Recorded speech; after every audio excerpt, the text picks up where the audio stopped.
Hola, ¿qué tal? Esto es Consejos de Escritura Creativa. Yo soy Javier Trejo y hoy vamos a hacer un programa un poco diferente, un capítulo un poco diferente. Hoy voy a corregir el texto que me enviaron. Es un texto anónimo, el título es El timbre. Voy a ir leyendo el texto y voy a ir hablando acerca de cuáles son los consejos que se pueden dar para poder escribir mejor algunos textos. Sobre todo este es un cuento corto. Bueno, como ya dije, el título se llama, bueno, el texto se titula El timbre. A mí me parece buen título porque genera una inquietud desde el momento en que lo escuchas. ¿Por qué? Porque es lo mismo que genera un timbre. Cuando tocan a la puerta, cuando tocan el timbre, tú tienes una expectativa de qué es lo que va a ocurrir hacia cuando tú vayas a abrir. Tienes preguntas: ¿quién está tocando? ¿Qué es lo que voy a hacer? Entonces, bueno, ¿qué es lo que voy a encontrar más bien? Entonces, ese título me parece oportuno, me parece muy bueno. Después comienza el texto y dice: odiaba oír el timbre. Bien, eso nos dice algo del personaje. Odiaba oír el timbre. La frase es corta y concisa, lo cual es muy positivo, pero después encontramos otra frase que dice: casi nadie lo tocaba. Ocasionalmente el repartidor de pizza o el guardia de la entrada con su correspondencia, pero nunca a las 7 de la mañana y en domingo. Esto es demasiada información. ¿Por qué? Pues nos dice que casi nunca le tocan el timbre, menos aún a las 7 de la mañana y en domingo, y que quien solía tocar era el guardia con la correspondencia. O sea, son demasiada información. También el repartidor de pizza es demasiada información, muchísimos personajes. Aparte de que es una oración compuesta muy grande, tiene una conjunción que es de la mañana y en domingo. Tiene también una disyunción que es pizza o el guardia de la entrada, y tiene también algunas oraciones yuxtapuestas con la coma, donde estás aclarando, agregando información. Entonces es una oración muy complicada, con muchísima información. Yo hubiera propuesto allí la primera parte de la frase como casi nadie lo tocaba, punto.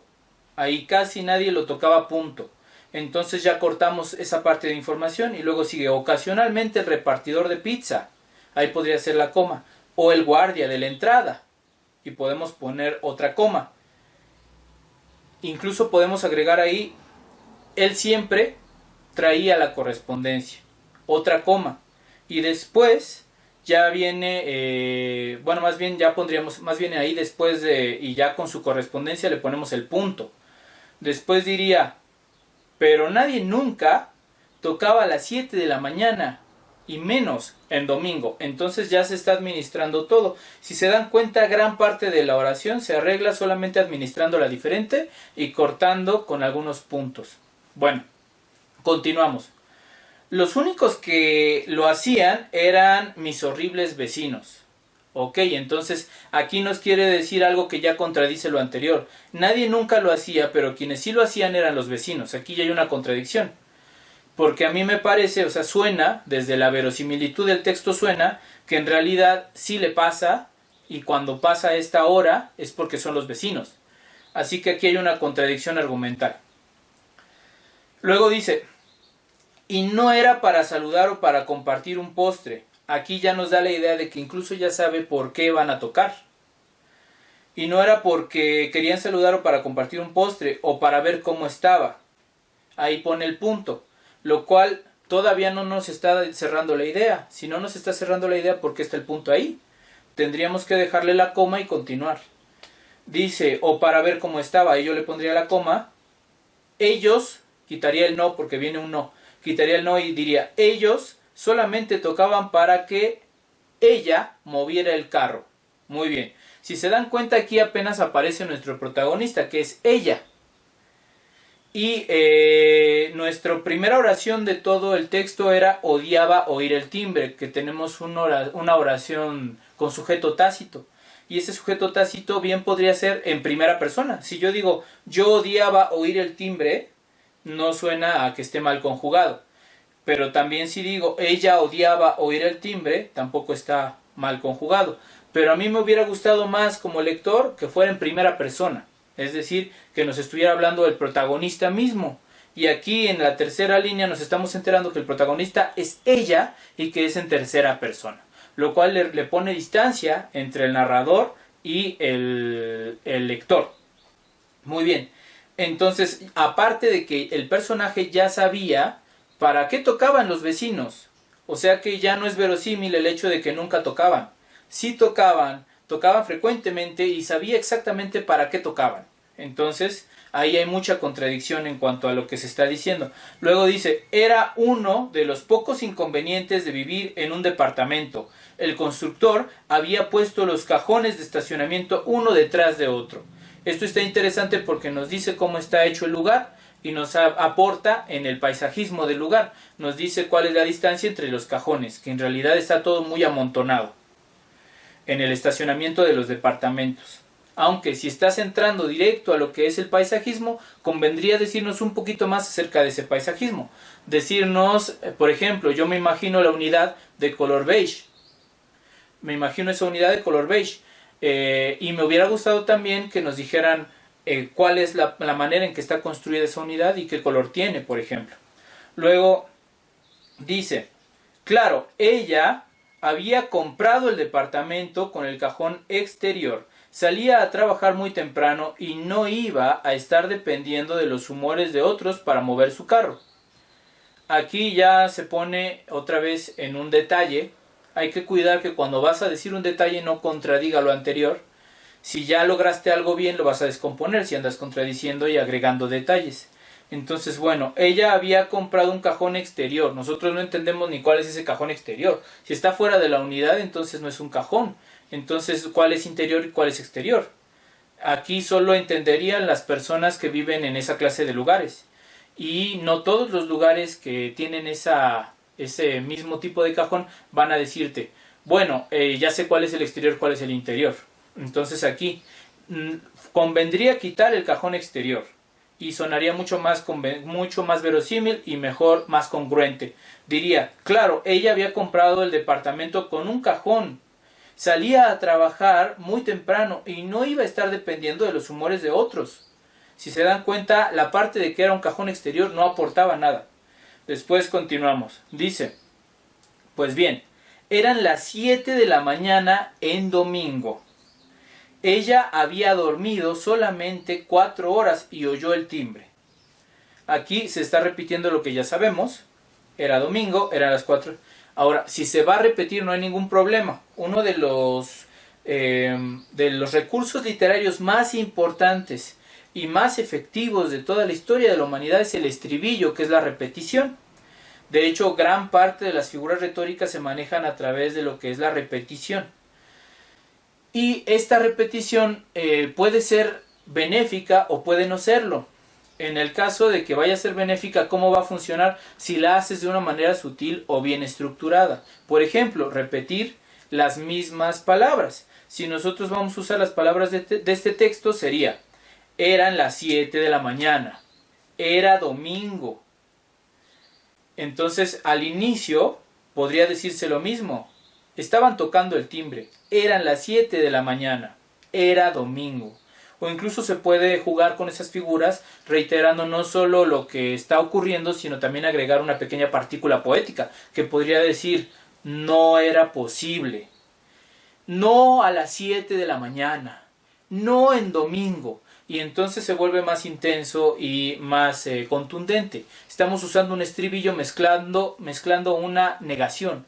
Entonces, esta es una posibilidad. Hay 1000 maneras de mezclar y 1000 maneras de agregar estribillos más contundentes, repeticiones y reiteraciones más efectivas. Bueno, y no era un timbrazo ligero, fue sostenido y vibrante.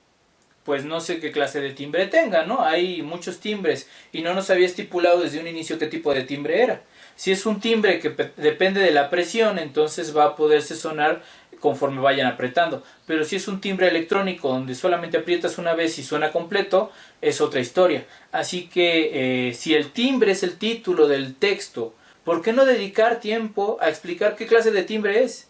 ¿Cómo es este timbre? ¿Cómo suena? ¿Cuál es su color? ¿Cuál es su dimensión? ¿Dónde está colocado? Si es tan importante el timbre, entonces ¿por qué no sabemos nada de él? Bueno, continuamos. Dice, como siempre, sus vecinos mostraban su empatía y nula educación. Aquí hay una ironía, mostraban su empatía porque es obvio que no la tienen, y su nula educación. Pero también nos está diciendo algo del narrador. Nosotros no tendríamos por qué usar la palabra empatía, que es un término muy académico, en algo que es del día a día. Nadie dice voy a tocar el timbre con empatía. Entonces ya nos está exhibiendo que nuestro narrador es académico de alguna manera. Está utilizando este término que hoy en día significa muchas cosas muy específicas. Entonces quizá funcionaría más para no, siendo que no tenemos un narrador en primera persona, que no se expusiera tanto esa voz y que se dijera que no eran, obviamente eran personas muy consideradas, muy educadas y decentes. Y suena lo mismo, pero es un poquito más accesible a todo el mundo. Luego dice, eran realmente unos patanes. Eso está increíble, eso está genial, porque lo eran, porque la acción que están realizando lo demuestra, y porque se está diciendo con pocas palabras y de manera muy directa. Esto está genial, eran realmente unos patanes. Eso es muy bueno. Claro, nosotros no sabemos cuántos vecinos vienen a la puerta, así que vamos a descubrir si realmente eran muchos. El padre y la madre eran insoportables, mal encarados, mal educados y francamente groseros. Los dos hijos veinteañeros eran realmente ceros a la izquierda. Esta parte me gusta mucho, ceros a la izquierda dice mucho de los hijos. Ella pensaba que cada que la veían, los jóvenes se asustaban y se apartaban respetuosamente, sobre todo cuando se llegaban a encontrar con ella en las escaleras o en la puerta del edificio. Muy bien. En realidad, la parte donde ellos se asusten de ella, eso es confuso, no se sabe qué quiere decir, por qué se asustarían de ella, ni nada por el estilo. No nos dice nada. Pero la parte de que los padres eran desconsiderados y de que los hijos eran ceros a la izquierda, me parece bien. Hay un problema aquí, ¿cuál sería? La valoración. La valoración que el autor pueda decir, que el narrador pueda decir sobre los personajes, no es válida. Los lectores tienen que valorar ellos mismos. ¿Quién sí puede opinar? ¿Quién sí puede valorar? El protagonista. Por eso conviene si el protagonista es primera persona. Porque si el protagonista es primera persona, él puede valorar. Él sí puede decir, me caían muy mal, eran horribles, eran nefastos, eran malos. Y entonces él, al valorar, nos está diciendo cómo es él, cómo es el protagonista. Quien no puede valorar es el narrador omnisciente. El narrador que no es personaje. Este narrador que lo sabe todo y está en todos lados no me puede decir realmente cuál es el valor de algo o qué cosa es la manera en que a él le caía un personaje. Porque él no está dentro de la historia. Bueno, dice, el segundo timbrazo, 5 segundos después del primero, ella salió de la cama, se puso los lentes y sin prisas fue a abrir la puerta, descalza y despeinada. Aquí me gustó lo de la precisión, que es el estilo de la precisión. Hay que colocar, si se va a usar y si es efectivo, hay que colocar un poco más de tiempo, ese estilo. Entonces diría, un segundo timbrazo, 5 segundos después del primero, cuando ella al instante saltó de la cama y dio 4 pasos hacia el mueble y se puso los lentes. Después, sin prisas, caminó otros 20 pasos hasta la puerta, el equivalente a 8 metros. Entonces ya estoy usando el estilo de la precisión para poder darle más atmósfera y estructura a lo que ella hizo. Si es tan precisa para hablar de que hubo esta cantidad de segundos al tocar el timbre, entonces ¿por qué no me dice la cantidad de pasos? ¿Por qué no me dice la altura a la que se colocan los lentes? ¿Por qué no me dice el ritmo o la velocidad a la que se movía cuando avanzó por el departamento? O la cantidad de joules que usó para mover, la joules fuerza que usó para mover su mano y abrir la puerta. O sea, me podría decir esa cantidad de detalles que también le meten una aportación al texto. Luego vienen diálogos, dice, buen día, puede mover, me salté un pedacito, dice,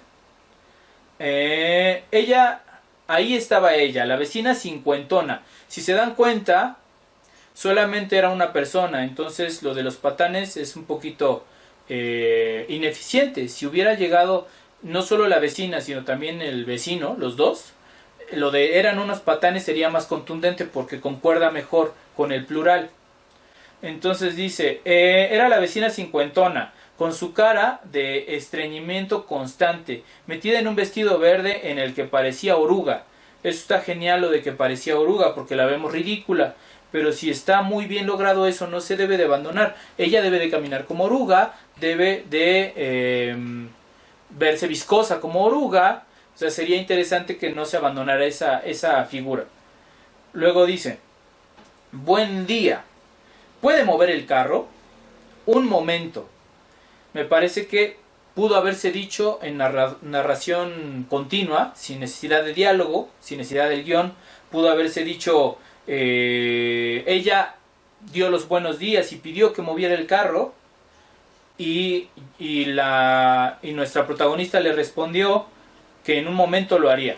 No es necesario que nos vayamos a guiones, a diálogo independiente, porque son cosas muy intrascendentes las que se están diciendo. Luego dice, cerró la puerta del baño. ¿Quién lo cerró? Nuestra protagonista. Se tomó su tiempo, lavó con cuidado sus manos, fue a su cuarto y se quitó la pijama. Buscó unos pants, una playera, una sudadera y se vistió lentamente. Mejor se abrigaba, pensó. No quería resfriarse. Se puso los tenis con calma. Regresó al baño y se mojó el cabello y le pasó un cepillo. Acomodó su cabello lo mejor que pudo.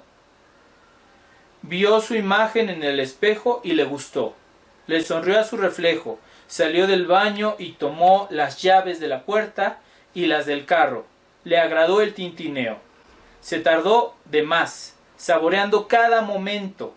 Sabía que su vecina se incomodaría y acentuaría su cara de estreñimiento constante. Al abrir la puerta, pudo ver que los dedos de la señora tamborileaban sobre sus tensos brazos cruzados. Ella, por su parte, disfrutaba tardarse tanto como aquel timbrazo largo. Bueno, esta parte pues es la mejor del cuento porque empieza a ser más descriptiva, tiene un poco más de ritmo y tiene muchas imágenes. Sin embargo, ya es el final del cuento. Aquí termina el cuento con que se toma su tiempo para poder ir a atender a la vecina. Entonces, aquí podría ayudar muchas cosas. Primero, el ritmo. Nos dice, buscó pants y una playera, buscó pants, una playera, una sudadera y se vistió. Buscó pants, una playera, una sudadera y se vistió. Luego dice, mejor se abrigaba, pensó, no quería resfriarse. Se puso los tenis con calma. Aquí lo mejor sería algo así como, se puso los tenis, con calma. Se mojó el cabello y se cepilló. Y entonces generar una alineación con ritmo. También se puede volver a utilizar lo que es la reiteración, el estribillo. Podría ser, se mojó el cabello y se pasó el cepillo con calma. Se acomodó el cabello y lo mejor que pudo, con calma. Salió del baño, tomó las llaves de la puerta y las del carro, con calma. ¿No? Podría ser con calma, con mucha calma o con algunos sinónimos que se puedan manejar. La parte final, que es ella por su parte disfrutaba tardarse tanto como aquel timbrazo largo, es inverosímil, porque se está tardando más que el timbre. Y nunca tuvimos la indicación en el texto de que se hubiera pegado al timbre la vecina durante un buen rato, solamente que había tocado 2 veces. Bueno, en general estos serían los comentarios que puedo decir alrededor de este cuento, que no es que sea un mal cuento, tienen que tener muy presente esto, que no es que un cuento vaya a ser malo porque tenga muchas correcciones, simplemente tienes que trabajar y trabajar hasta que puedas pulir un cuento. La idea del cuento es padre, es bonita.